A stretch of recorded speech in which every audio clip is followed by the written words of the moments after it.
1:32, buenas noches amigos. Hoy ha sido noche de lluvia, por cierto, en Madrid. Por lo menos en Madrid, parece que en el resto de España también. Y se me ha venido a la mente, llegando hacia la radio, una imagen muy gráfica. La cara de España, el mapa de España, la península ibérica. Esa estampa tan clásica que todos ahora estamos visualizando. Imaginaos un experimento imposible, o quizá no tan imposible. Poner unos electrodos al mapa de España. Una especie de sensores que midiesen su emoción interna. ¿Qué nos contaría ahora el país si esa cara pudiese hablar? ¿Qué elementos saldrían a flote? ¿Puede haber emociones tan fuertes y casi se puedan cortar con cuchillo? ¿Las emociones, cuando se unen una y otra, generan una energía diferente? Todos hemos estado en un espectáculo, por ejemplo, deportivo, donde cientos de miles de personas entran clarísimamente en una sintonía. Todos hemos estado en la noche en la radio, unidos por una sensación peculiar, por ejemplo, lo del misterio. Todos hemos estado una noche compartiendo con amigos, quizá frente a una hoguera, una serie de relatos, y de repente uno empieza y saca el asunto del miedo, del terror. Y todos, sin saber cómo, notamos que el chip ha cambiado. La pregunta es, ¿somos mentes individuales? Eso parece clarísimo, pero ¿las mentes pueden unirse? ¿Las mentes pueden unirse hasta generar un código distinto? ¿Se podrá leer ese código de existir?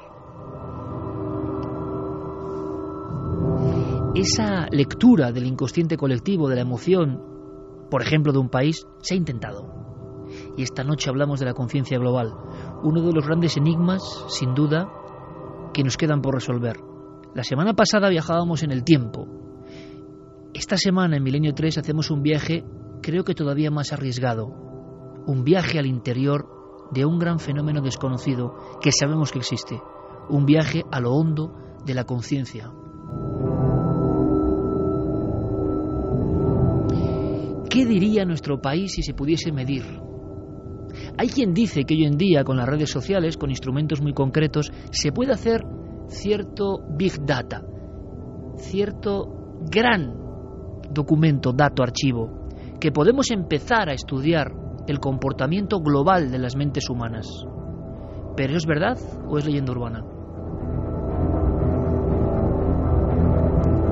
Esta noche nuestra nave radiofónica del misterio viaja un poco más allá, porque sabemos que ha habido intentos científicos, que algunos llevan 16 años operando, y hay noticia que vamos a contar sobre ellos. Después de 16 años y casi 500 eventos sometidos a esos sensores, ha habido ciertos resultados que los científicos aseguran que son sorprendentes. Pero no solo eso, iremos más allá. Conoceremos la historia de un buen amigo, de un doctor que ha hecho su propio proyecto de conciencia global. Yo lo sé, llevan meses indagando, desplazándose a lugares. Los lugares sienten, las situaciones tienen también ese código medible, las emociones quedan flotando en el ambiente.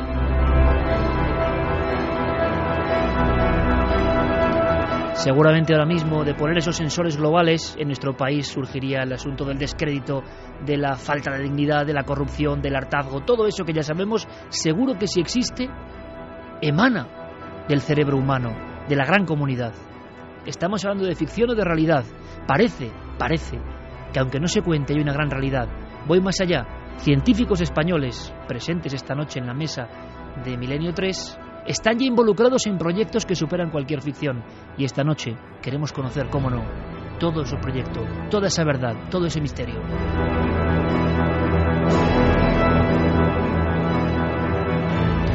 Con Fermín Agustí, Noel Calero con esta música de Interstellar, tremenda, que parece que es espacial, pero también de la mente cósmica.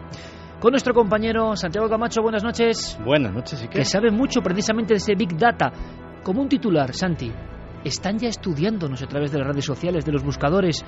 Podemos adelantarnos. La última noticia decía que, gracias a los buscadores, podíamos intuir las próximas epidemias, ni más ni menos. Ya se está haciendo, ya se está utilizando datos de Wikipedia, datos de Google, para predecir epidemias hasta 20 días antes de que empiecen a llegar los primeros casos a los centros médicos.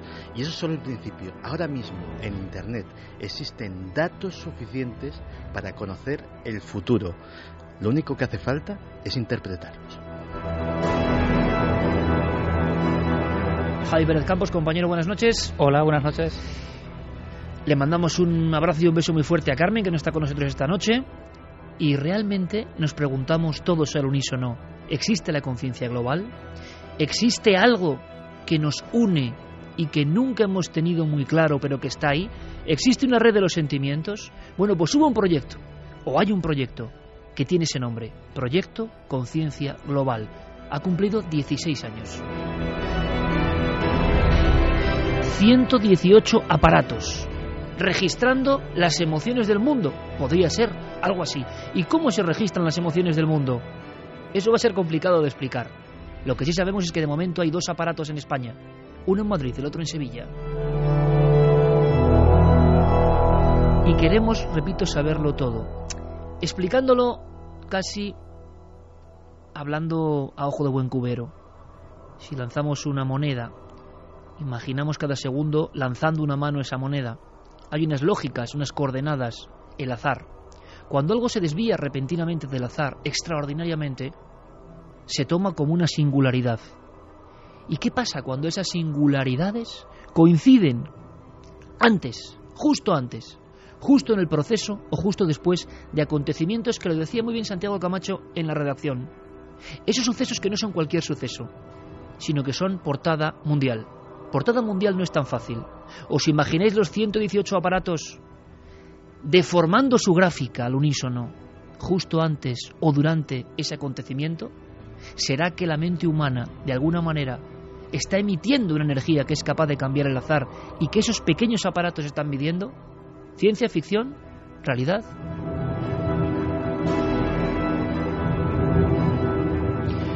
Ese proyecto Conciencia Global es noticia, repetimos. Ha habido unos datos que nos va a contar enseguida Diego Marañón, que pueden ser muy interesantes. Ha habido como una especie de compilación de información y han dicho, después de casi 500 eventos importantes para la humanidad y la reacción de estos aparatos, empezamos a pensar o que esto es toda una tontería o que realmente hay indicios de una conciencia global, que eso nos llevaría muy lejos. Pero es que hubo momentos importantes, muy importantes, que todos recordáis si sois o tenéis ciertos años y sois un poco veteranos, momentos que ahora cuando los vais a escuchar, amigos, se produce la magia de la radio. Me parece que tienen más fuerza que con imagen, me parece que sobrecogen especialmente, me parece que generan en nosotros cierto estado, y quizás es el estado que provocaban en los aparatos 118 distribuidos por el mundo. Momentos que vamos a recordar como este, ¿cómo olvidarlo? De Canadá u otros países que consideren más seguros. Pues Antonio, se ha desplomado una de las 2 torres. Adiós. Se acaba Ahora de mismo, desplomar. efectivamente. La torre que en principio fue la segunda contra la que colisionó el avión, son las 4 en punto, las 3 en punto en Canarias, transmite la cadena SER, les recuerdo, sucesión de atentados en Estados Unidos, acaba de desplomarse una de las 2 torres gemelas de Nueva York. Javier del Pino. Déjame que... Sí, que lo veas. Déjame decir un momento, porque yo Sí. creo que se desploma un trozo trozo. lateral de la torre, digamos, Sí. y está el humo que provoca, en la parte de abajo, que se tapa por completo, y ahora mismo no soy capaz de decir si La se ha desplomado humareda. enteramente o si se ha caído, Sí, quizá digamos, la parte alta de la torre. la parte alta de la torre, uno de los laterales de la parte alta de la torre. Yo Sí. sospecho que es esto, espero que sea Es esto, la imposible, verdad, porque ¿no? claro, Sí. segundo... Ya, Pero vamos, más de la mitad de la torre, o prácticamente la mitad de la torre al menos, se ha venido abajo, tal y como se ha visto, pues hace exactamente unos segundos en Nueva York. Es lo último sobre este suceso, que es como para... que debe ser, además, obviamente, el lugar en el que está trabajando ahora mismo, pues fíjate, cientos de personas intentando apagar este incendio, ¿no?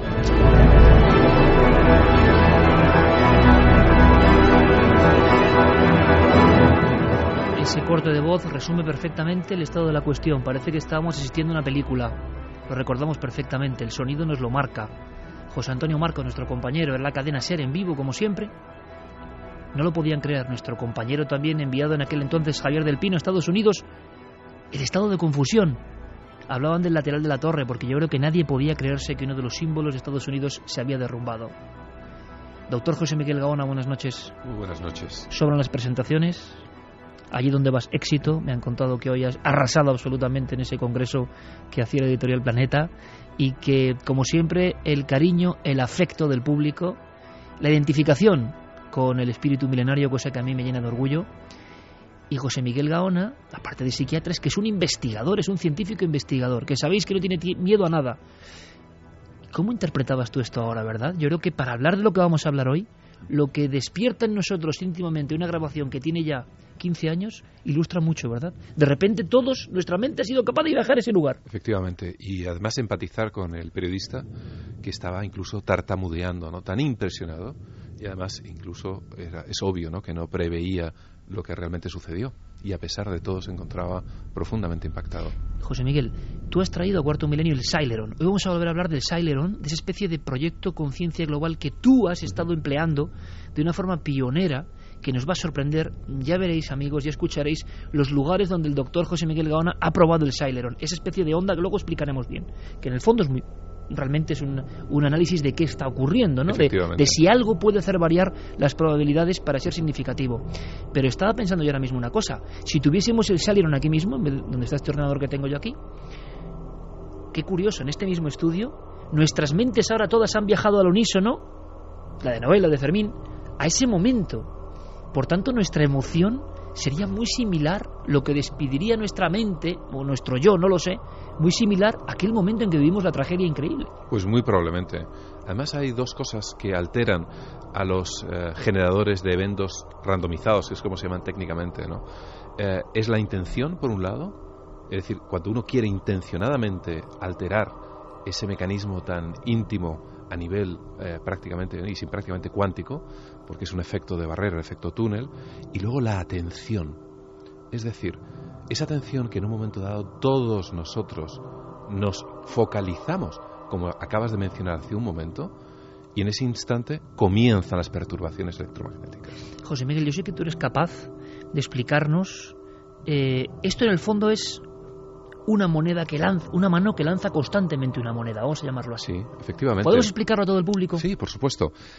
Son aparatos que habitualmente o tradicionalmente se han utilizado también en encriptación por parte de ejércitos, grandes empresas, gobiernos, etcétera. De hecho, estamos comenzando ahora con otro modelo que es fotónico, de origen suizo, es el más avanzado que hay, que trabaja a otros niveles, pero también es aleatorio. Entonces, estos emplean tanto la persona que recibe como emite información para encriptarlo y transmitirlo a través de la red. Pero la otra utilización, que es la que hacemos nosotros, es justamente observar este aparato que genera ceros y unos al azar, y he de decir que además generar algo al azar es sumamente difícil, porque el azar como tal, como bien sabéis, no existe. Pero las máquinas intentan remedarlo, ¿no? Se ha utilizado ya máquinas para intentar reproducir esto desde principios del siglo XX. Por ejemplo, en Francia, con caídas de gotas de agua, en la que observadores intentaban desviarlas de la verticalidad hacia un lado u otro.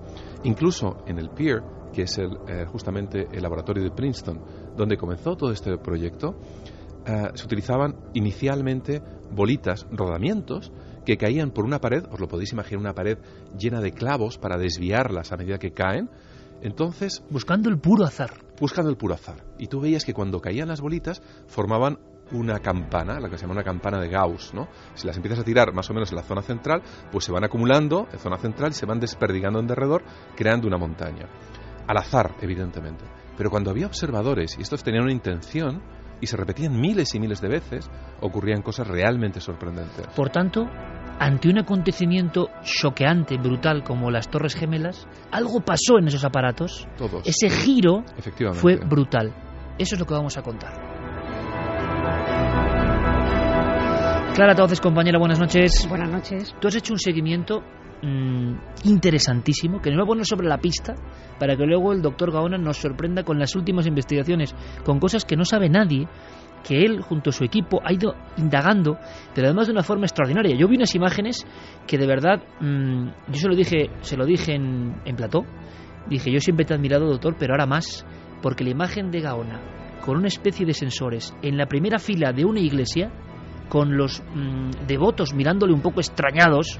¿Qué está midiendo este hombre? Bueno, para mí ese es el ejemplo del científico. Ese, sin temor al qué dirán. Ni unos ni otros, ni los más dogmáticos ni los más enloquecidos. ¿Qué estaba experimentando Gaona? ¿Qué pasa en las primeras filas de una iglesia? Esta noche lo sabemos.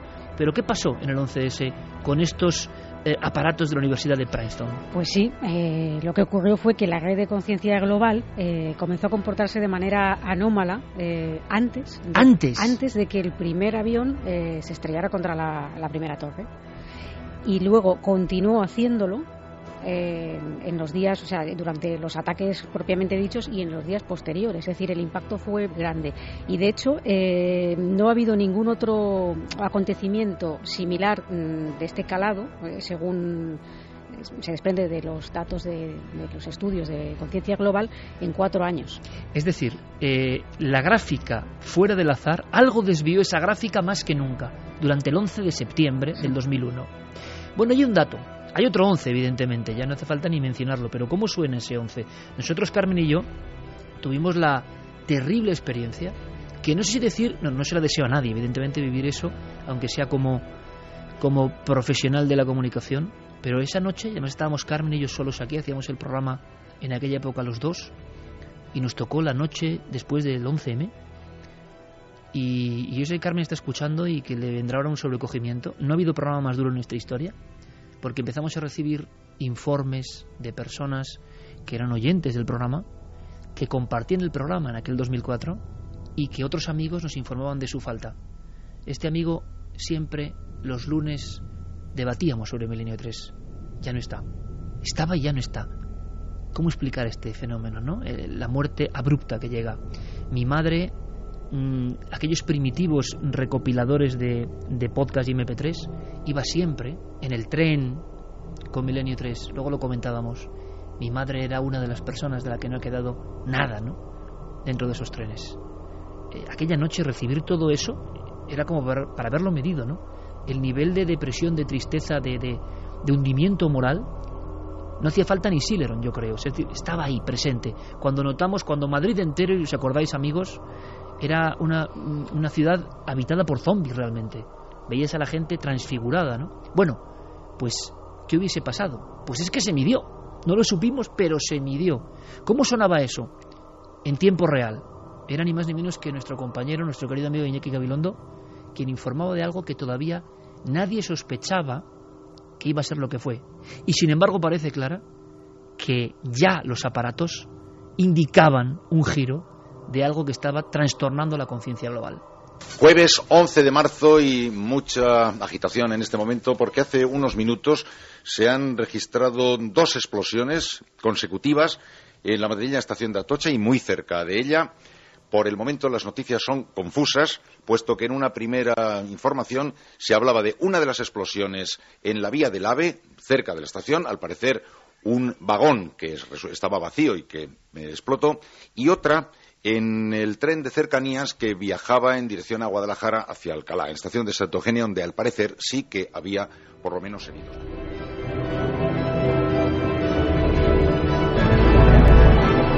2-10 es un viaje hacia la conciencia global y hay que dar fe de que nosotros mismos, veo la cara de Santiago, veo que estamos entrando en esas fases emotivas porque estamos rebobinando nuestra propia mente. En este mundo que va tan rápido hemos olvidado casi todo. Cuando ese olvido se convierte en sonido y vuelve, cuidado con el impacto que tiene.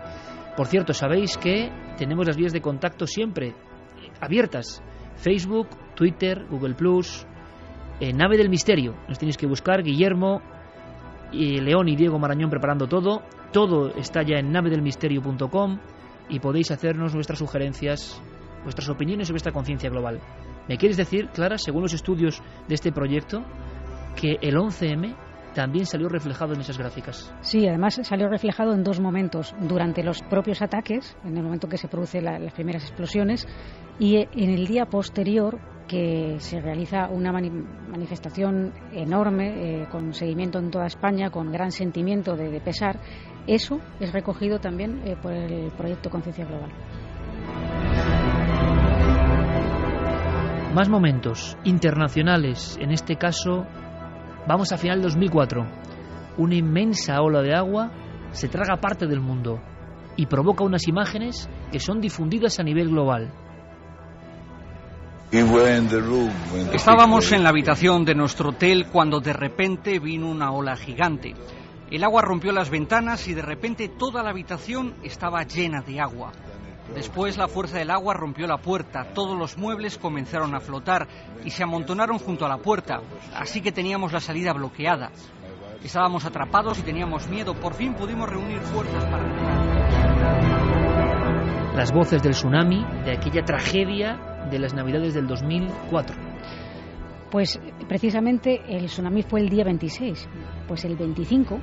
esa fecha ya se empezaron a registrar esa tendencia que no era aleatoria y que salía de la norma. Y claro, no era para menos, casi 250.000 muertos.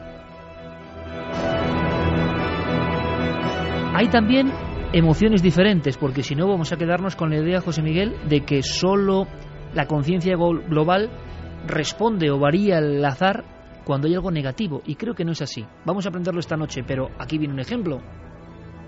Y ahí tenemos. Este es el griterío en la plaza de San Pedro. Vamos a escuchar esa frase. La pronuncia Jean-Louis Turán, el protodía argentino. Argentino. Bergoglio, el cardenal argentino.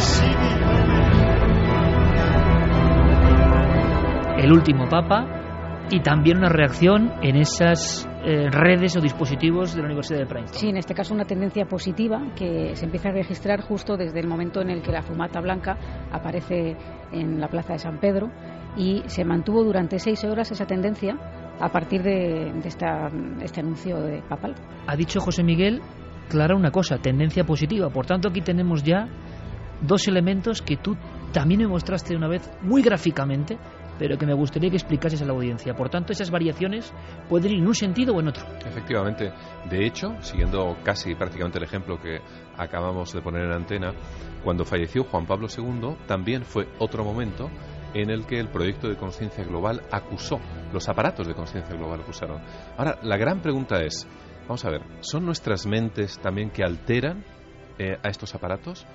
¿Es el sistema universal, que va más allá de solamente nuestras mentes, el que es afectado por ellas? ¿O por el contrario, es todo un ida y vuelta en el que nos encontramos inmersos como una gran melee? Claro, porque la gran pregunta, José Miguel, es, tenemos unos aparatos que en estos acontecimientos, y hay alguno más que está contando Clara, de una forma muy tremenda, y que con esta música yo creo que quedan también grabados en la mente de la audiencia, porque son momentos de nuestra historia reciente que hemos vivido, ojo, que no son cosas de los libros antiguos, que hemos vivido, nos hemos sentido afectados por todo esto. Hay como una línea, doctor, y puede ir hacia arriba esa desviación, vamos a llamarlo así, para que todo el mundo lo visualice, o hacia abajo. Es decir, tú has comprobado, y luego lo iremos viendo, lugares donde esa desviación podemos darle un cariz positivo y otros donde la gráfica baja. Ahora, la gran pregunta es, ¿tenemos eso que ocurre en aparatos en todo el mundo, antes incluso, justo antes, durante y justo después de acontecimientos, y que luego vuelven a cierta normalidad? Pero pensamos que es la conciencia, que es la mente, porque de no ser así, ¿qué podría ser? Es la gran pregunta, ¿no? Nos estaríamos enfrentando a una inteligencia, quizá, que va más allá de lo nuestro, o bien también otra cuestión importante. Habría que definir exactamente a qué nos referimos con conciencia de cada uno, si no es acaso un verdadero espejismo. Y en este caso tampoco quiero inquietar al oyente que se encuentra cómodamente en su casa, pero quizás esa diferencia entre tú y yo, o este oyente que nos escucha y nosotros, quizás sea una barrera totalmente artificial. ¿Qué es lo que quiero decir? Que a lo mejor usted, oyente, que está en este momento escuchándome, a lo mejor usted sea yo. Hay una interconexión mucho más profunda de lo que nosotros pensamos. Vivimos en un mundo donde todo está individualizado, cortado, y sin embargo hay leyes de la naturaleza que igual están siendo leídas por esos aparatos, y que todo está mucho más como un gran enjambre, ¿no? Sin lugar a dudas. De hecho, justamente el proyecto, al ser una red mundial, lo que hace es percibir como si fuesen sensores qué es lo que está sucediendo. Claro, pero eso es en los aparatos. Ahora yo me pregunto, esos aparatos porque están definidos para ir midiendo este tipo de cuestiones. Pero ¿cuántas más cosas en derredor nuestro no se están alterando por esos mismos movimientos de conciencia o de esas conciencias universales que nos rodean? Vamos más allá. Al último acontecimiento, podremos comentar muchos más, por supuesto, pero que hemos seleccionado en este ranking de la Universidad de Princeton pone en marcha en el 98 esta idea de poner sensores en el mundo. Sensores que sabemos que varían su supuesto azar y que esa variación coincide con acontecimientos que convulsionan. Claro, ¿qué lectura hay aquí? ¿Es la propia Tierra la que está generando una serie de ondas desconocidas porque es la Tierra la que está sufriendo? Podría ser. Esta fue una noticia en España que llegó a portada mundial. Y además yo creo que es de las más inesperadas, ¿no? De pronto hay un acontecimiento que lo veíamos también y era un poco increíble. Nos preguntábamos, ¿a estas alturas puede pasar esto? Aquí al lado. 9:25, 8:25 en Canarias. Ahora seguimos conversando con Rubén Sánchez, pero hay una noticia de última hora: el descarrilamiento de un tren Alvia que cubría la ruta Madrid-Ferrol cerca de Santiago de Compostela. Según las imágenes que ya van llegando desde ese lugar, fundamentalmente a través de las redes sociales, hay al menos 4 vagones de ese tren Alvia que han quedado completamente volcados. En uno de ellos se ve un pequeño fuego. De momento no hay datos confirmados sobre el número de fuegos. Nuestros compañeros informando en el momento en que todo estaba ocurriendo. Se mencionaba un fenómeno diferenciador, redes sociales. Estamos ya en el 2013. Y eso genera o amplifica estas sensaciones y esta especie de euforias y depresiones, ¿no? El tren Alvia, la tragedia de Santiago, casi 100 muertos en una vía férrea, que es algo que no nos cabe casi en la cabeza, que veíamos las imágenes y no lo podíamos creer. También el proyecto de conciencia global, justo en los minutos en que eso está ocurriendo, se activa. Incluso antes, es decir, empieza a registrarse esa tendencia a partir de las 20 horas, el accidente se produce a las 20:41, aunque luego hemos visto que el compañero hablaba a las 9:25, porque claro, toda esa información empieza a canalizarse, y claro, esto es algo totalmente inesperado, porque por ejemplo lo del Papa, sí se sabía que de esa reunión en algún momento va a salir un pontífice. ¿Quién? No sabíamos, pero en este caso, ¿quién podía saber que 20 minutos después se iba a producir esa tragedia? Santiago y el doctor Gaón han estado... A Santi Camacho fue el primero, como tantas cosas, que yo le oí hablar en este país del proyecto de conciencia global y que lo fuimos detallando. Más casos que no sean estos que os sorprendieron, compañeros, para dejarlo como un primer rosario de hasta qué punto esto ha sido preciso. Porque otra pregunta de abogado del diablo en este caso es, bueno, ocurrió el tren de Santiago, pero en ese momento los medidores a nivel global estaban midiendo otra cosa. Santi tenía una respuesta muy interesante para eso, ¿no? Claro, evidentemente siempre está sucediendo algo en el mundo y todos los días pues vemos noticias tanto o más dramáticas como las que hemos visto que han sucedido pues en la guerra de Siria o en cualquier lugar de Oriente Medio o del Extremo Oriente.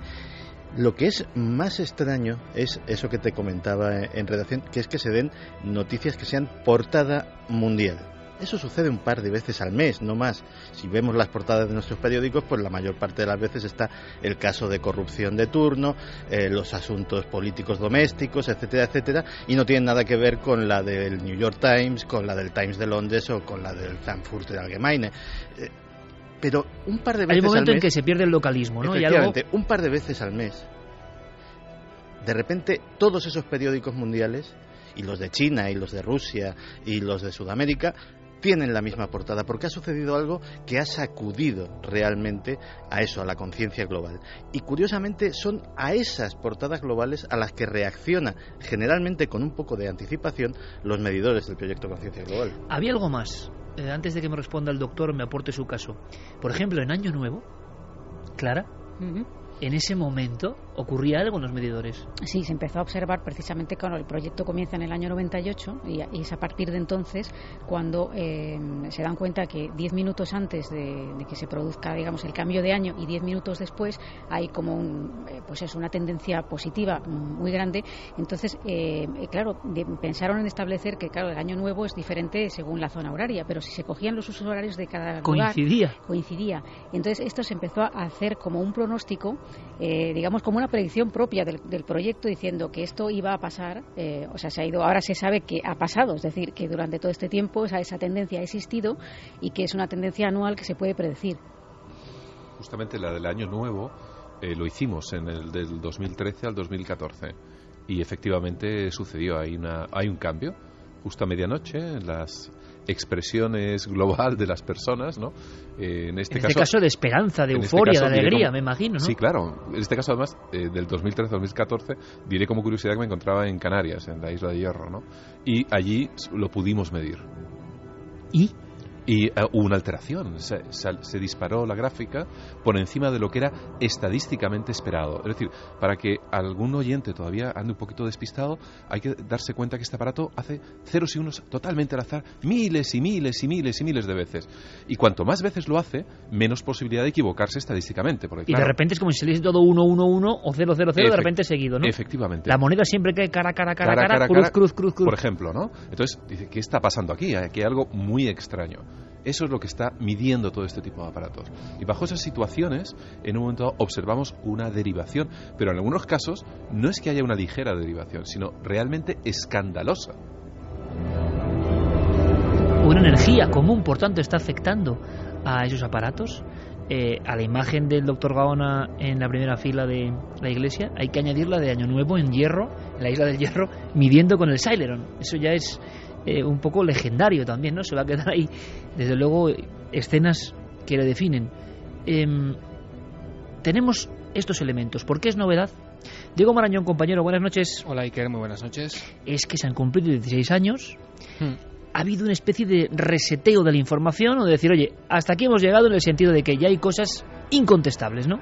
Sí, bueno, en pocas palabras lo que ha ocurrido es que lo que hasta ahora era una sospecha en torno a este proyecto ha pasado a convertirse en una realidad bastante compleja de refutar. La sospecha, Iker, como todos sabemos, y así lo ha vuelto a repetir hace muy poco Roger Nelson, que es el director de este proyecto, era que, bueno, lo que estamos comentando, ¿no? Que la conciencia de los seres humanos no debía verse como una serie de islas separadas unas de otras, él ha usado estos términos, sino como algo compacto.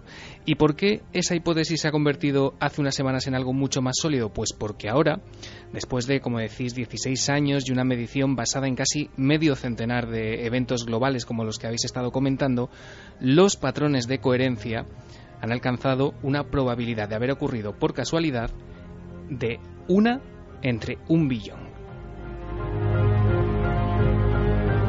Por tanto, ¿hay algo más que azar y qué casualidad en todo esto? Sí, y no es que el proyecto haya concluido, ni mucho menos. El experimento sigue en marcha, pero lo relevante ahora es la fortaleza de esos datos que han podido medirse. Unos datos y compañeros que además han sido recogidos mediante un método científicamente sólido, que cuentan con unas credenciales académicas muy importantes, y unos datos, en definitiva, que pondrían patas arriba los postulados científicos actuales, en los que este tipo de investigaciones en torno a lo psíquico, a lo no ético, pues apenas tiene relevancia. ¿Ha habido críticas al proyecto, siendo una cuestión universitaria, intentando medir lo que no se puede medir, metiéndose en camisa de 11 varas, indicando que hay algo en el planeta o en los cerebros humanos que resuena al unísono? ¿Han tenido problemas, Diego? Han tenido problemas, pero claro, Roger Nelson lo que hace es poner encima de la mesa todos esos datos y todos esos aparatos que no tienen posibilidad de estar manipulados, ¿no? Son 118 aparatos alrededor del mundo que se pueden ver esos lugares donde están colocados en la web del programa, y bueno, los datos y las estadísticas son las que son, tampoco hay demasiado que objetar, pero bueno, ellos, los críticos, aducen que esto no es necesariamente extrapolable, o que los datos no deberían tomarse pues como una muestra de que realmente esta conciencia exista. Y para el doctor Gaona, resumiendo, doctor, el proyecto madre, digamos, ¿qué significa? ¿Que sí que existe una conciencia global? Sin lugar a dudas. Es decir, los aparatos, obviamente, no solamente no se manipulan, amén que van sellados.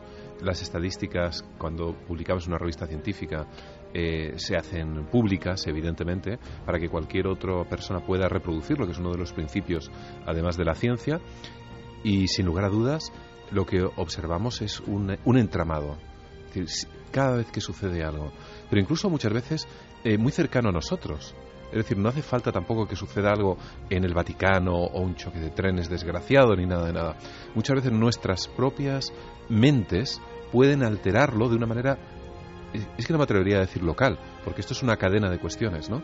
Pero pequeñas tragedias, pequeñas cosas, alegrías, esas conciencias que deambulan de alguna manera y da toda la impresión cada vez más, no solamente en el cerebro, sino en derredor del cerebro, en otras estancias, en otras dimensiones, producen alteraciones.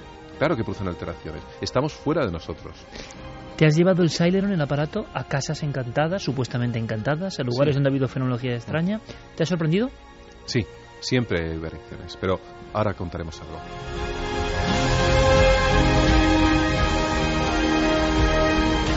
Y hemos podido filmar algunas de esas reacciones. Y empezamos este experimento un poco como pioneros, el doctor Gaona por supuesto, diciendo, vale, estas manos electrónicas que lanzan monedas y que de repente todo empieza a variar, ¿cómo se comportarán en lugares? En la redacción, precisamente, nuestro compañero Javier Pérez Campos, en la tertulia lógica que siempre tenemos, porque cenamos en la redacción, somos un equipo a la vieja usanza, un poco tipo Diario Pueblo, cenamos en la redacción, debatimos de todo, hay que ver esa imagen, también es muy de conciencia global, ¿no? Y a mí me gusta, y pensamos y decimos y vemos, y muchas de las cosas que luego salen aquí han surgido de ahí. Y por ejemplo, nuestro compañero Javier, enseguida, yo no sé si llamarlo mente calenturienta o no, pero decía, bueno, ¿y este aparato de Gaona cómo podría... tú muy influenciado, por supuesto, por las teorías de Jesús Genaro, siempre presente en tu decálogo de lugares depresivos, que es muy interesante, pionero, de verdad. Es muy interesante. Según él hay lugares depresivos, lugares que conducen a, pues eso, en este caso a que la gráfica fuese hacia abajo, ¿no? Hacia lo negativo. Y proponías unos cuantos en el sentido, algunos podemos decirlos, otros no, de que creías que ahí podían, conectados con el misterio, resultar.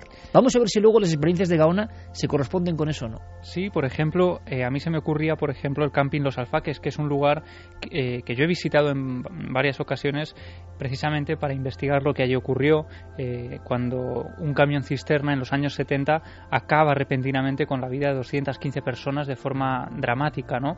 Y es cierto que allí han ocurrido fenómenos extraños, gente que se ha topado con cosas imposibles y que incluso a nivel más subjetivo hay gente que asegura haber vivido allí pues una sensación pues de angustia cuando es un lugar al pie de playa, por ejemplo.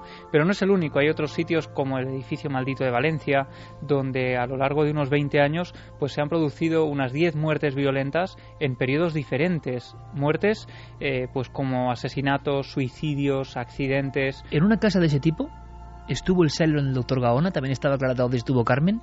¿Y hubo resultados o no? Vamos a verlo. Porque no solo fenómenos extraños, fenómenos muy puntuales han sido analizados bajo la mirada electrónica del Celeron, sino que ha habido todo tipo de experiencias. A mí el doctor Gaona me iba contando, tengo previsto hacerlo aquí, hacerlo allí. Y yo decía, joder, qué interesante, ¿no? Qué interesante, porque la propia vida de Madrid debe ser muy interesante saber si hay lugares donde esta gráfica va hacia abajo o hacia arriba.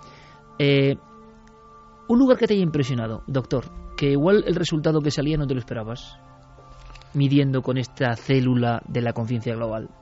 La verdad que lo hemos puesto en sitios tremendamente diversos, pero quizá el que más me ha llamado la atención, porque además ahora podemos meternos en detalles, fue el de un matadero.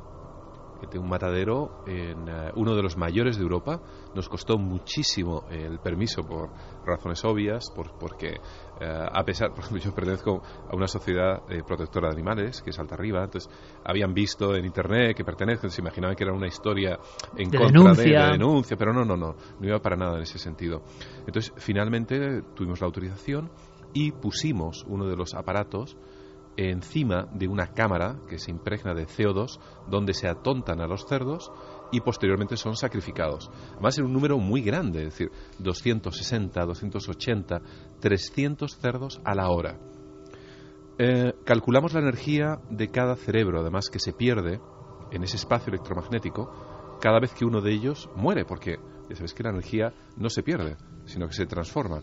Sí, ¿qué está pasando ahí, no? De repente eso deja de funcionar, ¿y dónde está? ¿Dónde está esa energía de ese cerebro que se apaga de manera prácticamente instantánea, cientos y cientos, miles de veces al cabo del día? Calculamos la energía... Es un Auschwitz animal, digamos así. Sí. Además, lo he dicho perfectamente porque justamente me recordaba por eso. Sobre todo esa muerte industrializada en el que no hay el menor sentimiento, ¿no?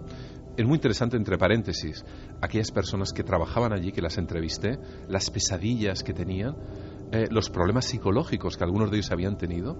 Y todos, la gente del matadero. Del matadero. Y muchos de ellos además llevaban protecciones acústicas, pero no solamente porque las máquinas hicieran ruido. El ruido ensordecedor, terrible, desgarrador de aquellos animales que además se comunicaban entre ellos, los que estaban siendo sacrificados en este instante, con los que venían en la fila y que no querían avanzar, era espeluznante. Doctor, permíteme que hagamos algo en la radio. Vamos a transmitir esa fuerza. Es desagradable, ¿eh? Esto es de lo más desagradable que se puede poner en radio. A mí mi querido jefe, porque siempre le llamaré así, para mí lo es, Mariano Revilla, que trabajaba ni más ni menos con los Nagra, con Antonio José Alés, y luego durante muchos años jefe de programas de esta casa, un día me dijo que lo más escalofriante que había hecho en su vida era grabar una matanza del cerdo y ponerla. Yo estoy escuchando ahora mismo con Fermín Agustí es que esto que estabas contando no lo teníamos previsto para ahora exactamente, pero claro, hemos vuelto a poner los chillidos de un animal y el sonido amplifica la fuerza. Si tú lo ves en imagen, tu cerebro lo contextualiza y dices, matanza del cerdo. Bueno, es para comer, buscas la racionalidad. Cuando es solo sonido, lo que son chillidos que parecen casi humanos. Y Antonio José les puso esa grabación y fue escalofriante. Él la extendió durante, creo, 20 minutos. Esa grabación la hizo Mariano Revilla. Dice, mira que hemos hablado de cosas, mira que hemos contado historias durante años, en los 70, aquí en la cadena SER, pero nunca nada impactó tanto a la audiencia como esto. Y esto es cotidiano. Esto no es el ISIS, no son las Torres Gemelas, no son la guerra de Ucrania, no, es un simple animal que, como no lo vemos, está en esos centros, porque claro, hace falta alimento, también hay que decirlo, pero lo que ocurre ahí no se puede ver. Cuando uno lo escucha, se le eriza hasta la vértebra, ¿no? Y como ahora el doctor ha contado esto tan impresionante, es momento, y no os voy a torturar mucho, porque no es la cuestión hacer pasarlo mal, es que entendamos de qué estamos hablando, de hasta qué punto esas sensaciones pueden filtrarse, como va a ocurrir ahora en cada oyente. Es un simple acto que se hace desde el Neolítico y que quizá en cualquier momento está haciéndose, y como decía el doctor Gaona, constantemente. Pero ahora extraemos todo eso, lo ponemos en un sonido y el sobrecogimiento es total. Y seguramente nuestras mentes emiten algo cercano al sufrimiento, a la angustia. Ahora continúa el doctor Gaona, pero es una simple muestra. Esto es lo que podía escuchar el doctor Gaona con su Celeron en ese centro industrial de Matadero.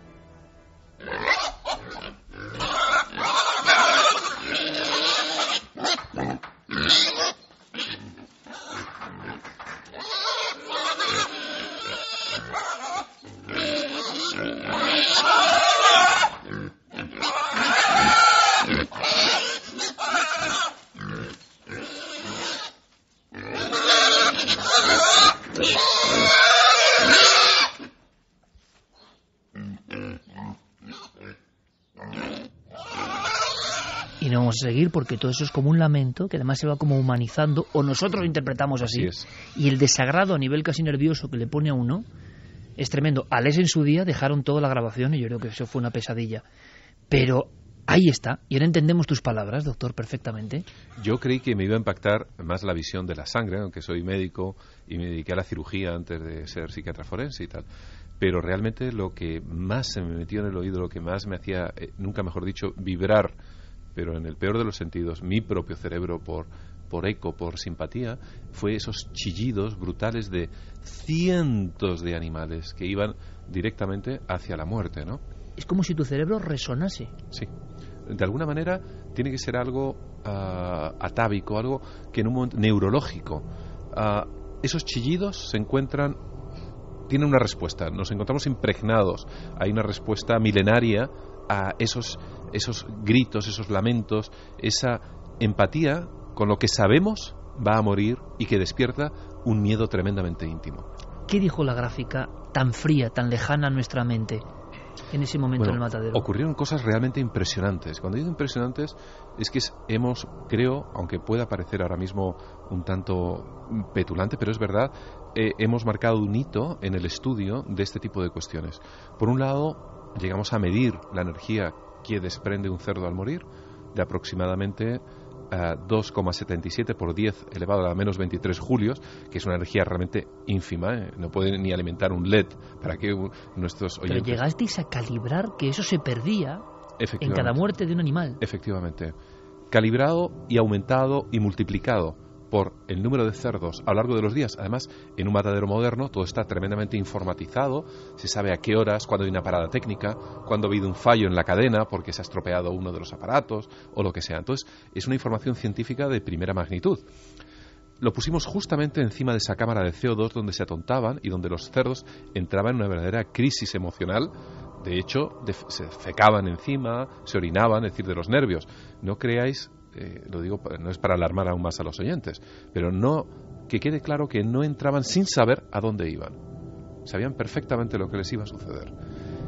Al cabo de 15 días analizamos los datos, comenzamos a analizarlo. Al día de hoy seguimos analizándolo. Justamente, además, vamos a publicar ahora, tengo el honor de tener un artículo que se va a publicar dentro de un mes con Michael Persinger, la primera vez que voy a publicar con él de manera conjunta. Empezamos a analizar los datos y observamos algo realmente tremendo. Los días que había, evidentemente, muchas muertes de cerdos, había una relación proporcional a los aparatos. Los aparatos empezaban, en un momento dado, a descalibrarse, ya no funcionaban de manera aleatoria.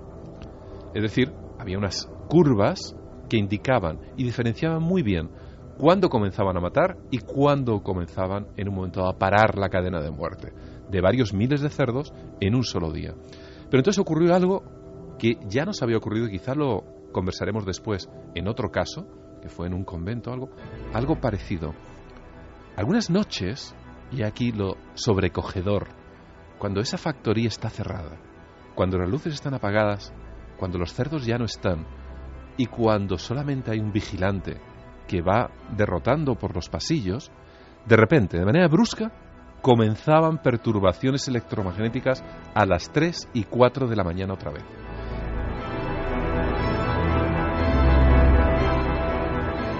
A las 3 y 4. En plena madrugada. Como si remarcase algo ocurrido en esa hora. Como si algo marcase.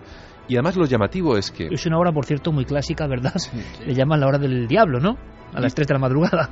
Y lo llamativo es que no ocurría ni las madrugadas de los sábados a los domingos, que ya no se mataba ningún cerdo, ni de los domingos a los lunes, sino que el proceso recomenzaba otra vez en la noche de los lunes a los martes y así sucesivamente.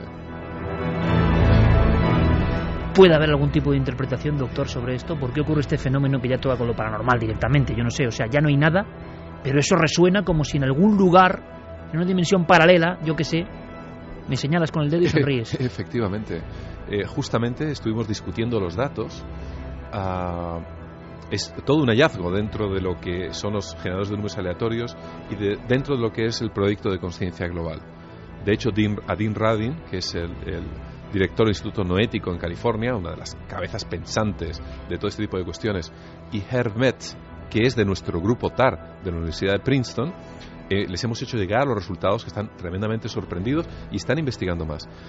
Realmente la hipótesis que tenemos es que existe un espacio electromagnético, algunas personas pueden llamarlo otras realidades, llamarlo como os dé la gana, en derredor nuestro, que de alguna manera se va cargando. Esto podríamos hablar de otros experimentos también parecidos que hemos hecho. Se va cargando como si fuese un condensador. Y luego, cuando la carga ya es máxima, de alguna manera, de una manera brusca, ¡praf!, descarga toda esa energía.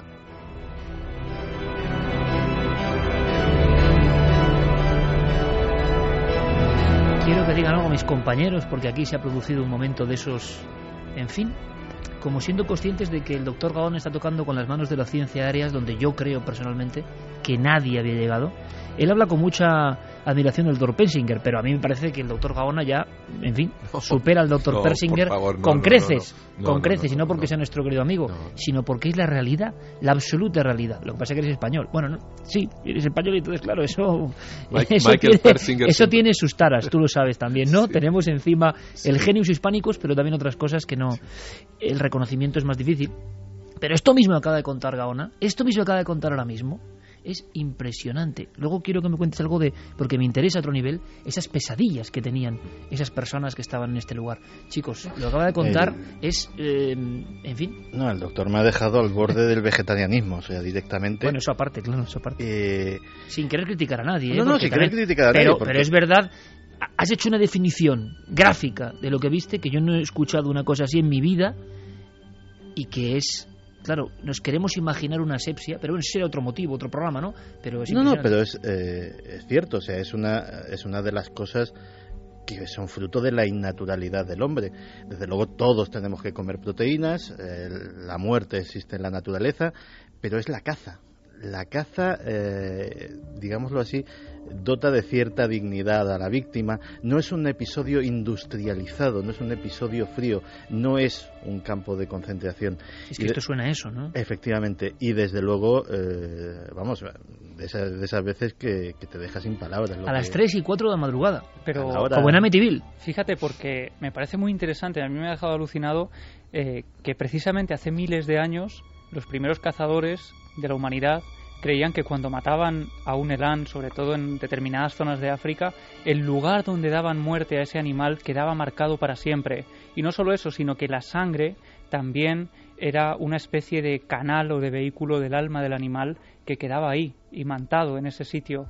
¿Y acaso en las cavernas que tú bien conoces no hacían los mismos los cazadores de la prehistoria, claro, pero artistas y chamanes? Y se hacían multitud dependiendo de las culturas, se hacían multitud de ritos para apaciguar al espíritu de la bestia cazada. Sí, y precisamente, si te fijas, en el fondo esa es la base de teorías clásicas de la parapsicología, como la teoría de la impregnación, que la muerte, que la sangre, el dolor marca un lugar y eso se repite constantemente. Y fíjate, yo durante mucho tiempo me han hecho una pregunta que a mí no he sabido muy bien cómo contestar, y es ¿por qué en las investigaciones, en las psicofonías, si es que acaso tienen alguna relación con todo esto, los mensajes que salen siempre son negativos, amenazantes, no conocemos una psicofonía alegre en toda esta historia de... Eso es. Nunca. ¿Y por qué siempre en lugares donde ha habido muertes, donde ha habido asesinatos? Quizá lo que es que podría, todo lo que contaba Gaón ahora, claro, era como ese condensador que ha llegado a un límite donde eso energía rebota.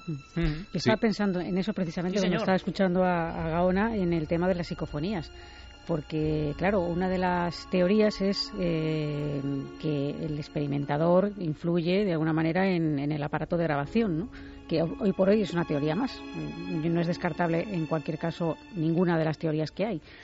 Pero sí que me parece curioso que eso, o sea, quiere decir que ese resonar, ¿no? que aparece de repente en la madrugada cuando no hay nadie allí más que el vigilante, que a priori el vigilante no es el que trata directamente con ese tipo de trabajo, ¿no? Que no pueda estar tan angustiado o agobiado.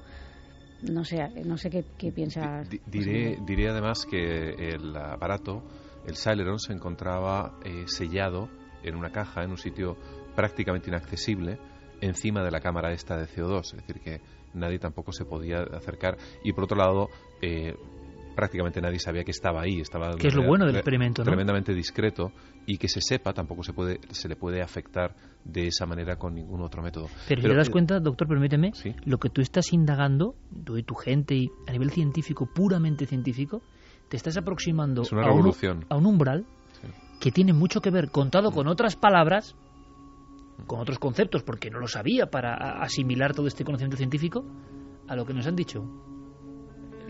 Tú y yo hemos estado en las cuevas y hemos sufrido el shock y lo hemos contado, ¿no? Lo que había en ese mundo de las cuevas era parecido. Lo que había en el mundo de, vamos a llamarlo, la creencia en los aparecidos, o en los que intercesores, o en las ventanitas que se abren hacia el inframundo, hacia lo divino, lo que sea, cuando cambia, todo eso, si lo trasladas a lo que tú estás contando y lo desproveemos del lenguaje científico, hay como un paralelismo. Es como si por dos vías la humanidad antigua y la humanidad moderna estuviese llegando a un mismo punto. Lo que pasa es que la humanidad moderna sois muy poquitos. Antes había una comunidad que creía en todo eso. Ahora sois muy pocos, muy de vanguardia, pero pocos, porque el racionalismo imperante absoluto no quiere tampoco que se vuelva a ese punto, ¿no? Efectivamente, lo que tampoco es de una manera consciente lo que intentamos alcanzar.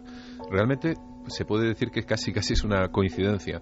Estudiamos este tipo de cuestiones porque todas las cosas que nos suceden a los humanos, desde las visiones, por ejemplo, de Paloma Navarrete, que son repetidas por chamanes, en definitiva, sí, lo mismo. En todas las culturas, que es lo mismo, yo creo que deben ser objetivo del estudio científico sin lugar a dudas. Y es anticientífico rechazar ese tipo de cosas, ya sea desde el punto de vista psicológico, antropológico, neurofisiológico, como al que me dedico.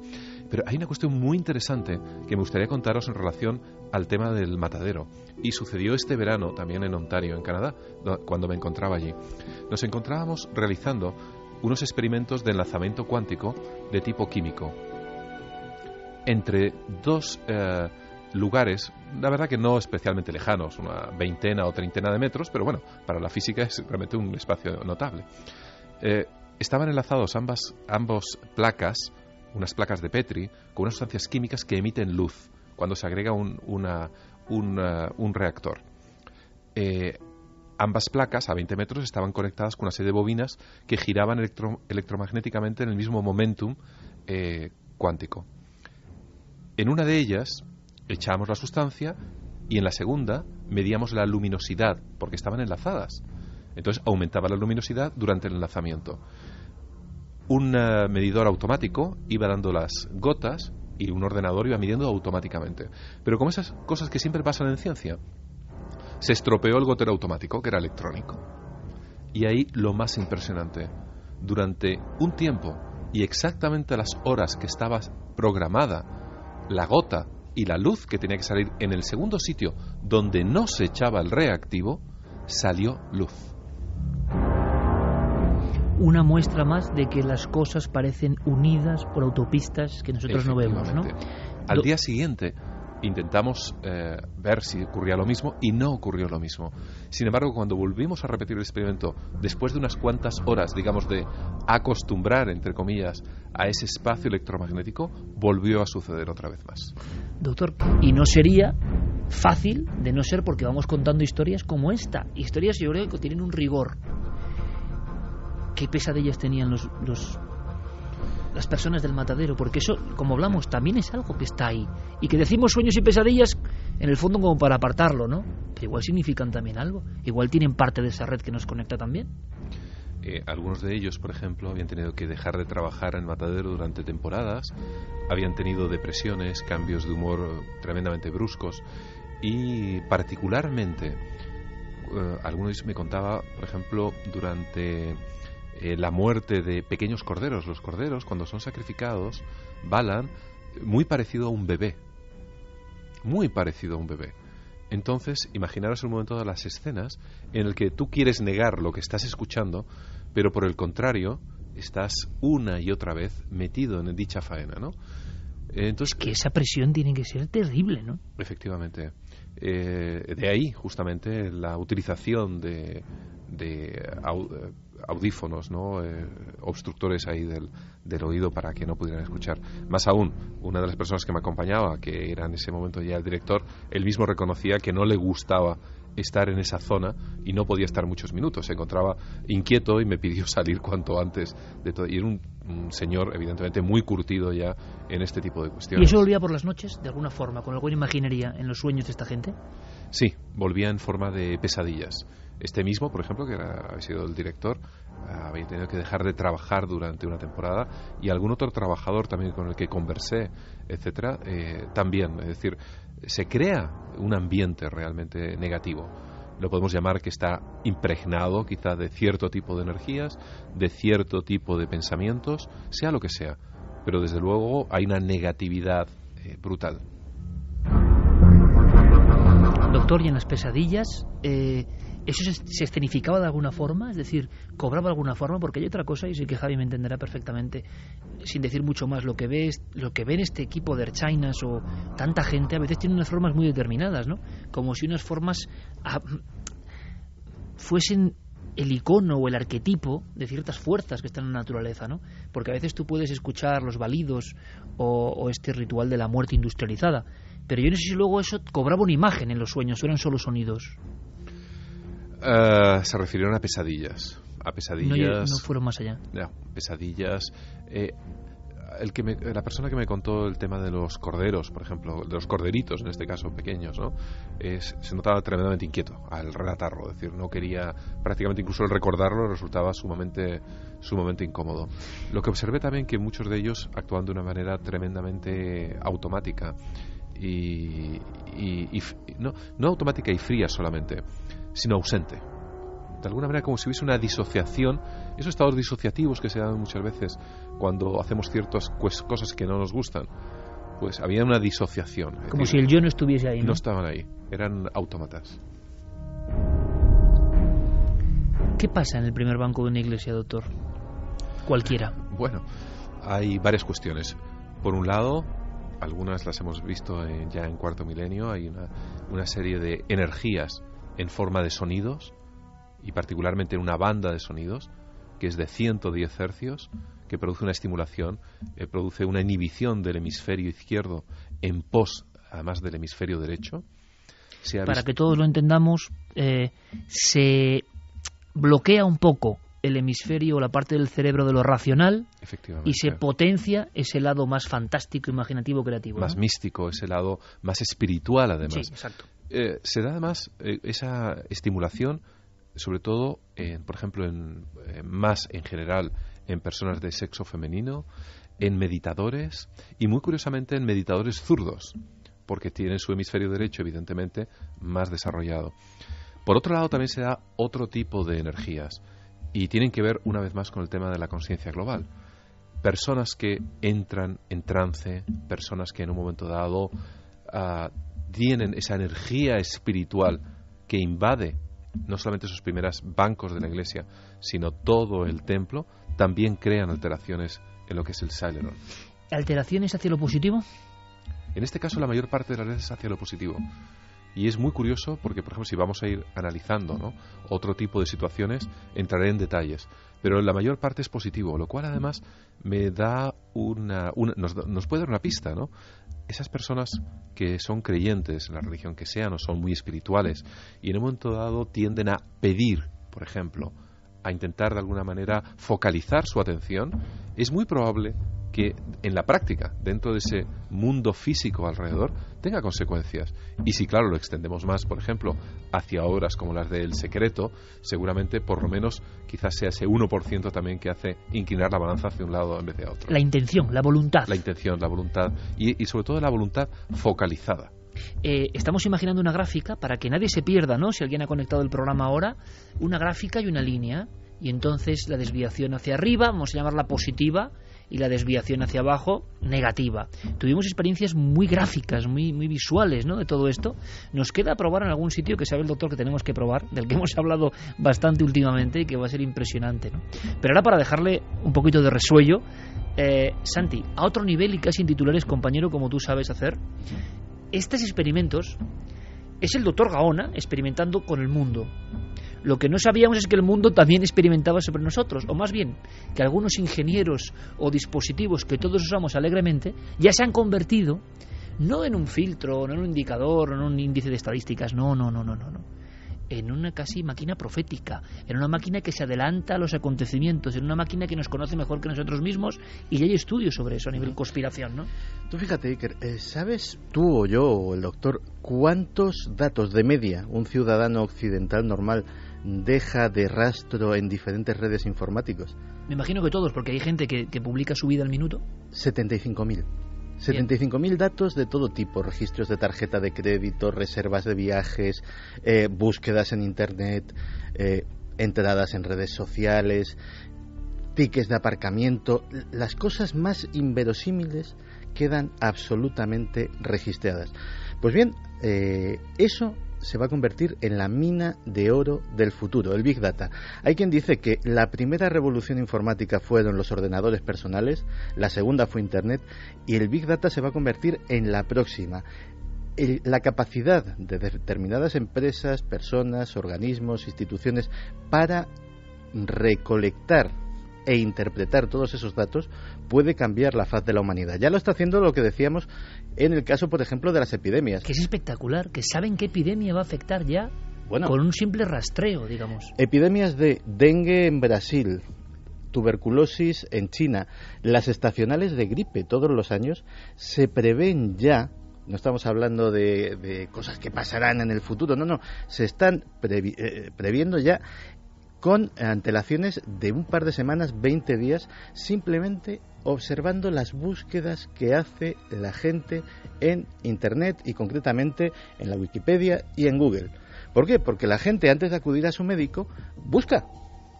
Me siento así, o sea, tengo dolor de cabeza, y de repente alguien que va al Big Data contempla que en España 1.125.000 personas han consultado dolor de cabeza. Aquí está pasando algo. Efectivamente. A grandes rasgos, ¿no? Se juntan todas las búsquedas sintomáticas y se hace un diagnóstico de la población. Y de repente dice, aquí está surgiendo una epidemia de dengue.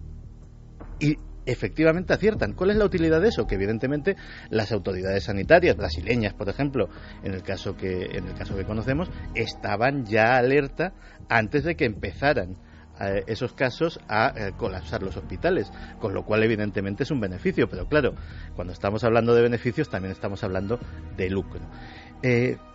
Hace un par de décadas empezó un proyecto que se llamaba el proyecto Webbot. El proyecto Webbot era un programa informático, un algoritmo tremendamente sofisticado que se ha ido sofisticando cada vez más durante los años, que era lo inverso al proyecto Conciencia Global. Él hacía predicciones. ¿En base a qué? En base a lo que olía, a lo que intuía de todas las búsquedas que se realizaban en Internet a lo largo del mundo. Y hacía predicciones bastante exactas. Se hizo en principio, lógicamente, para hacer predicciones financieras. Últimamente, por ejemplo, expertos del Financial Times, simplemente buscando determinados, hicieron una cartera de valores y la movieron simplemente utilizando el Big Data, utilizando términos como deuda, por ejemplo, cuando se utilizaban, en relación a qué y en relación a no qué, y esa cartera cogida con otra, digámoslo así, movida con criterios más o menos racionales, pues resulta que tuvo un 20 veces más beneficio que aquella que se movía simplemente pues como lo haría cualquier experto. O sea, que el Big Data daba una información profunda de la humanidad a tiempo real, prácticamente. Claro, de hecho, eso lo están utilizando ahora mismo los bots que se mueven en el mercado de valores y que hacen operaciones en microsegundos. Pues bien, eso va a tener implicaciones no solamente en campos como la economía, como la salud, la política. Tú sabes que el primero en utilizar esto realmente en serio fue Barack Obama, que tenía en su campaña un equipo de 150 expertos, cuya única labor... Hemos conocido a algunos de ellos y lo hemos entrevistado, ¿no? La única labor de estos expertos era analizar las redes sociales exhaustivamente para que cuando Barack Obama iba en su campaña a dar un discurso a tal o cual ciudad, sabía lo que los ciudadanos de tal o cual ciudad querían oír, sabía sus expectativas, sus miedos.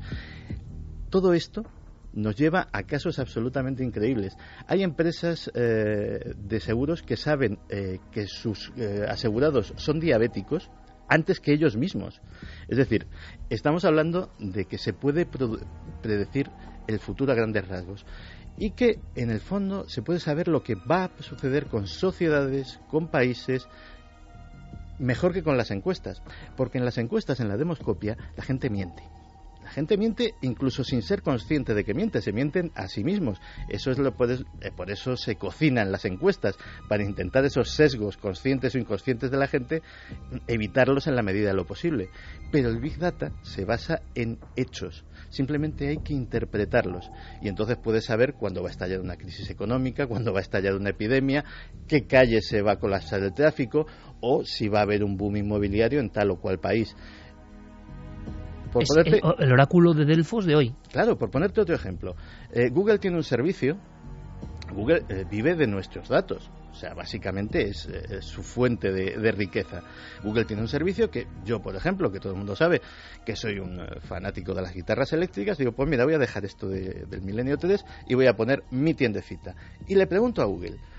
Y Google me dice, mira, pues en tal barrio de tu ciudad resulta que hay un montón de músicos como tú y no hay ninguna tienda cerca en muchos kilómetros a la redonda. Además, el poder adquisitivo de esta gente es bastante alto, las transacciones con tarjeta de crédito parece que se mueven muy bien en el comercio de la zona y ahí es donde tienes que poner la tienda.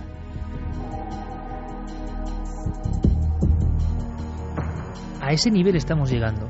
por un lado la investigación de que algo ocurre y por otro la macro investigación o sistema de espionaje, o llámenlo como quieran, o nuestros propios datos interpretados hasta el punto de convertirse en profético. Un prostíbulo, doctor Gaona. Sí. Un prostíbulo y el Cylon. Sí, así es.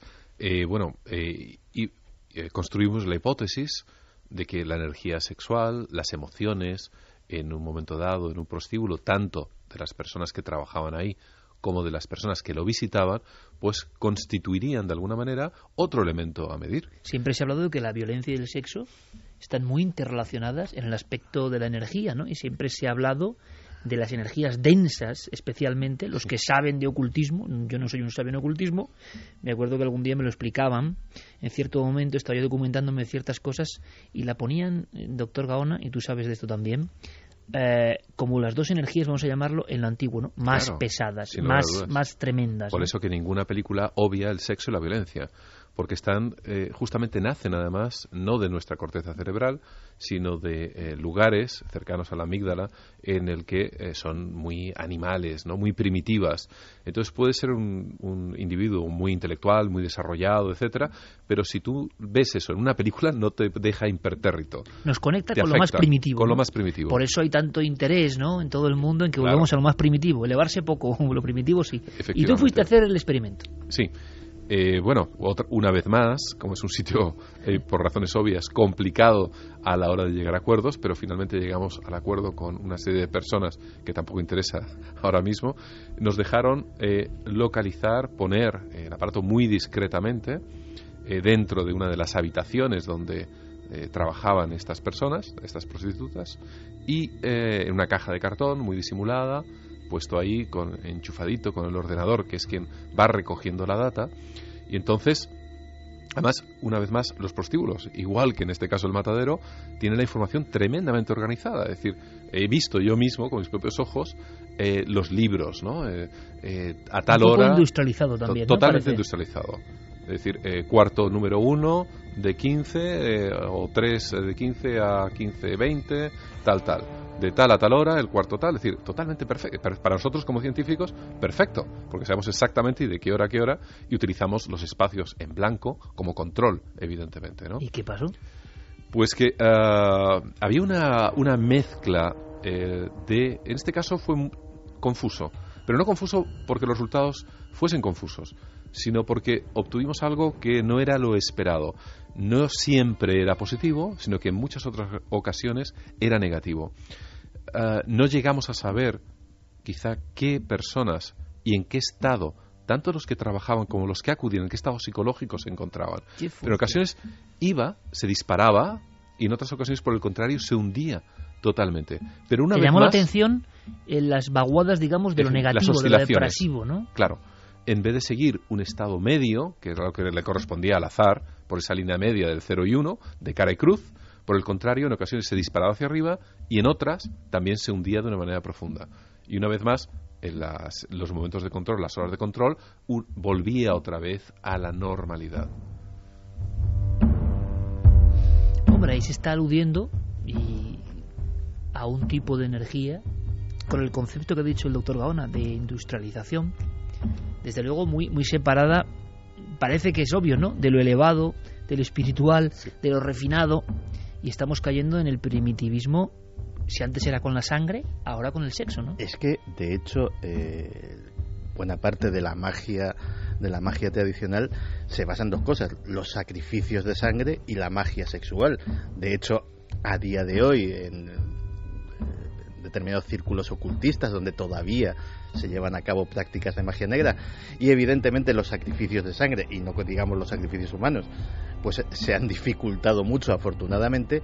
La magia sexual tiene un predicamento importante. Me comentaba un practicante además que decía, esto no es por sexo, esto es por la magia. De hecho, para que el ritual se haga realmente bien, el periodo de abstinencia previo para acumular precisamente esa energía tiene que ser larguísimo. O sea, imagínate que esto no es una juerga, o sea, realmente estamos por lo que estamos. Con lo cual, efectivamente, sí es una energía que ancestralmente se le ha dotado de un poder tremendo. Desde la más remota antigüedad se ha hablado de, también lo contaba Clara hace poco, la magia sexual en ese mundo de los amarres, en ese mundo siempre un poco sórdido de manejar al otro, y de las brujas como absolutas meretrices en este aspecto y conocedoras de la magia sexual. Sí, pero bueno, aparte de eso, que efectivamente es un artificio, ¿no? Esto también, en el fondo, es un artificio. Es decir, es una cosa muy fría, ¿no? José Miguel lo decía, con sus horarios, sus tal. Es decir, quien acude ahí, tanto quien trabaja, que ya tiene que ser deprimente, como quien acude, bueno, pues se supone que va a pasar un buen rato el que acude, ¿no? Pero en realidad ese buen rato es un rato ficticio, es un rato que hay que pagar. Yo me esperaba el resultado, fíjate. A mí no me ha sorprendido tampoco. Porque algo queda, ¿no? De que no sé, de que no parece muy, lo decíamos, muy elevado. Yo me pregunto, ¿y ha habido lugares donde se ha podido medir la energía contraria, no depresiva, no pegada a lo primitivo, no industrializada? ¿En algunos de estos experimentos con Syleron has encontrado por fortuna la otra cara? Sí. Por ejemplo, en aquellos en los que ha habido un éxtasis, pero en este caso de éxtasis de tipo espiritual o religioso. Hicimos uno de los experimentos en Prado Nuevo, cerca del Escorial. Donde las polémicas apariciones del Escorial. Efectivamente. Realmente me interesaba más que las apariciones de la Virgen u otros aspectos que pudieran entrar dentro del terreno más de lo llamativo, ¿no? Eran las reacciones y cómo se involucra la gente, porque quien va a un lugar como este, y no lo digo lo de este para nada peyorativamente, sino cargado de emociones, son personas que llegan muchas veces después de un peregrinaje con unas creencias muy consolidadas, y también me temo que con un perfil muy particular, y una vez más no lo digo peyorativamente, pero son unas creencias muy profundas, ¿no? Y además se puede ver allí, las personas entran en éxtasis, caen al suelo en ocasiones, se tumban. Es decir, hay un ambiente que casi se puede cortar con un cuchillo, que es lo que realmente me interesaba. En todos estos lugares que nos estás contando, ese ambiente que se puede cortar a lo negativo, a lo positivo, a lo respetuoso, a lo irrespetuoso, es que está ahí, está clarísimo. Lo has elegido muy bien. Claro, está ahí y existe, y es una pena que una vez más algunos otros compañeros de ciencias no les dé la gana estudiarlo, pero está ahí, existe. Entonces obtuvimos, por ejemplo, en Prado Nuevo, 3 picos brutales, una vez más brutales. Toda la curva fue positiva, prácticamente de principio a fin. Pero hubo 3 picos que luego lo digo también para que los oyentes lo sepan, vamos anotando cautelosamente cada cosa que va sucediendo. Es decir, en el minuto tal sucede tal cosa, en el minuto tal otra, etcétera, etcétera. Todo aquello, y si podemos además lo grabamos en vídeo o grabamos el audio para luego poder identificar momentos que pueden haber pasado desapercibidos. Y hubo 3 momentos. Uno de ellos fue durante la misa, en el que muchas personas también caían en éxtasis. El segundo fue el traslado de la Virgen, que la llevan en un palio hacia el árbol donde supuestamente apareció la Virgen hace ya unos años. Y ese fue el segundo. Y el tercero, cuando todo el mundo se congrega en torno a este árbol, más puedes realmente respirar la espiritualidad que desprende todo este ambiente, y comienzan a rezar el rosario. Algunas personas caen literalmente desplomadas al suelo de rodillas. Muchos además van allí con objeto de pedir, interceder ante el Magnífico por enfermedades, por situaciones límite que están en un momento dado viviendo, ¿no? Entonces el ambiente es tremendo. Además tuve la precaución en ese día, por ejemplo, de quedarme hasta el final. Me quedé, hacía un frío terrible, era diciembre ahí en medio del Escorial. A medida que iba saliendo las personas, iba vaciándose de peregrinos, y puedes observar, muy bonito, perfectamente como el Syleron va recuperando otra vez la curva y se normaliza, cuando ya me quedo prácticamente solo. Ahí ya, evidentemente, me fui al cabo de un par de horas. Seguramente, doctor, esto no ocurre solamente en las polémicas, muy polémicas apariciones del Escorial, sino que en otros lugares de culto. Claro. Hemos visto lo de la Iglesia. Claro, ahora el listo de turno, que abunda, y en los tiempos de redes sociales más, y está bien que así sea, ¿no? Dirá, bueno, estos ya solo les falta, no sé, dar la misa o algo así. A mí me lo dicen a veces, ¿eh? Dice, el prostíbulo malo y las apariciones buenas. Claro, eso es verlo. Pero eso es verlo, doctor. Pues como siempre, con tal cantidad de prejuicios, es que vamos, ni los sacerdotes hablan de la espiritualidad, no es por nada como hablamos nosotros, con el respeto de la auténtica investigación, porque algunos se han quedado en mensajes que tampoco valen para mucho. La espiritualidad auténtica a través de la ciencia y la investigación me parece a mí que está llegando a lugares que por eso irradia a mucha gente, y no es letra muerta, es hurgar casi en la física cuántica y en las emociones y darnos cuenta de que es una evidencia. Pues sí, en los experimentos del Dr. Gaona podría haber pasado todo lo contrario. En este caso, los lugares de cierta densidad van hacia lo negativo, en este azar, y otros donde no por la aparición en sí seguramente, sino por la propia fe de las personas. Ese interés. Imagino también esos casos de desesperación, de gente que pide algo bueno, que espera de ese algo superior. ¿Me estás hablando, doctor, que donde hay anhelo de trascendencia? Exacto. De hecho, al lado de, por ejemplo, hablando de este mismo ejemplo, al lado del árbol, hay un lo digo para los que nunca hayan ido o no les interese ir, hay un pequeño buzón donde muchas personas escriben esos problemas que tienen y los depositan con objeto de que de alguna manera trascienda. Y he de decir además que dentro del mundo de la espiritualidad tenemos otros proyectos con otras religiones, sin lugar a dudas. Es decir, no estamos adscritos además a ninguna de ellas. Nos interesa ese mundo en el que la espiritualidad ha movido y de hecho ha provocado guerras, ha provocado cambios sociales brutales, ¿no? Pero siempre los ha provocado por una reinterpretación absurda, corta y absolutamente mundana del ser humano. Sí. Sin embargo, los que han querido trascendencia, sea cual sea la religión, está claro que es un mundo absolutamente contrario, diferente, que se puede científicamente casi medir a todo eso de la densidad y de la autosatisfacción primaria, ¿no? Efectivamente. De hecho, uno de los episodios que medimos en arqueoacústica, que fue en la iglesia de Santa María en Lisboa, en Portugal, ocurrió un hecho, justamente en relación, me lo has hecho recordar, durante una misa, un domingo, un rayo de sol cruzó toda la nave y dio justamente en el Cristo. Todos los congregados dijeron que era un milagro.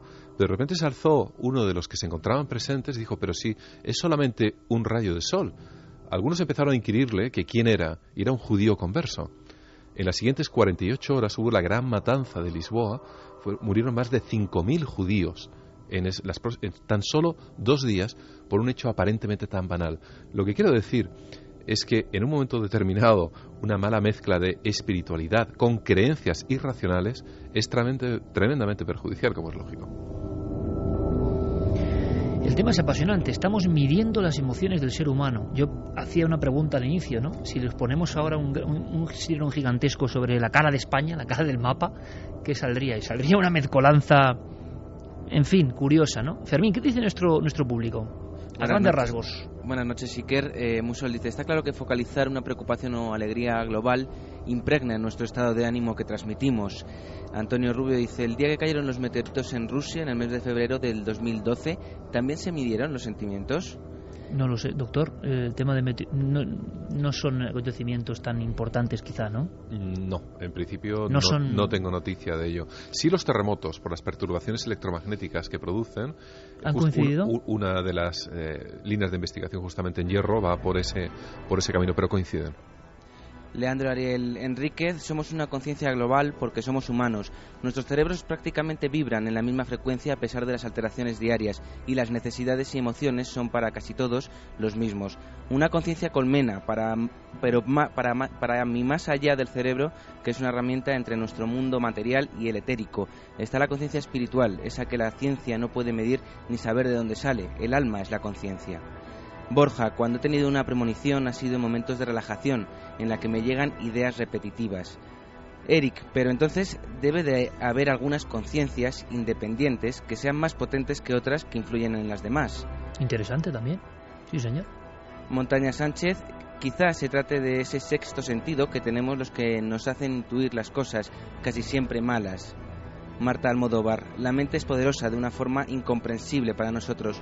¿Qué podríamos hacer si controlásemos sus capacidades? Lo dejamos ahí, Fermín, porque en el fondo la pregunta rebota siempre en el mismo sentido. Yo creo que lo que hemos hecho en este primer dossier sobre la conciencia global, pero no quedándonos en el experimento, que ya por sí, con lo que nos ha ido contando Clara al principio, es estremecedor. No hemos sentido de nuevo esa vibración.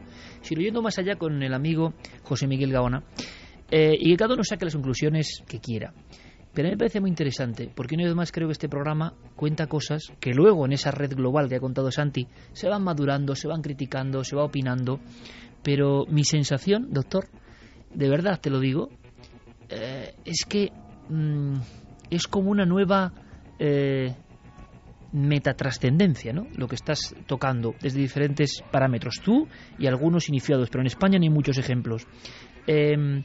Y esa metatrascendencia o esa búsqueda de la otra realidad, de la realidad velada, de lo que sabemos o intuimos que está, y el hombre antiguo intuye que está desde siempre, y tú y yo lo hemos vivido en las cavernas, esa aproximación científica o fría, pero que conecta con esa realidad, eso cuaja más que lo repetitivo, sea trascendente o no, que ha perdido su sentido original muchas veces, esas mentes cerriles de un punto u otro que proclaman cosas que realmente no creen, porque no ven su misterio auténtico. Hubo un tiempo, creo yo, que el ser humano sí que veía el misterio de la religión, o sí que veía el misterio de la trascendencia. Hay un momento en que eso en grandes masas se corta. Yo creo que esa búsqueda de la trascendencia humana a través de la investigación seria me parece pionero. Por eso te digo, sinceramente te lo digo, que menciones siempre al doctor Persinger con mucho cariño, como es normal, pero que tú lo que estás haciendo solo tendrás la medida de lo que estás haciendo cuando ya no lo hagas y pase mucho tiempo. Y entonces tú verás, o los que estén aquí en este mundo y tú y yo no estemos, caramba, hubo un loco auténtico, hubo un loco científico que hizo lo más difícil, que es, siendo admitido por el mundo de la ciencia, se atrevió a descolgarse, a ir contracorriente, porque es fácil como yo iré contracorriente si no perteneces al mundo de la ciencia, pero hacerlo desde el mundo de la ciencia tiene mucho más mérito, y lo que está haciendo, doctor, para mí es histórico, y para mí es un orgullo tenerte aquí, y espero que hablemos mucho de esto. Igualmente, ya impregnaremos ese espacio electromagnético los dos en ese más allá. Claro que sí, doctor, es un ejemplo lo que haces. Muchísimas gracias, que siga el viaje. Gracias.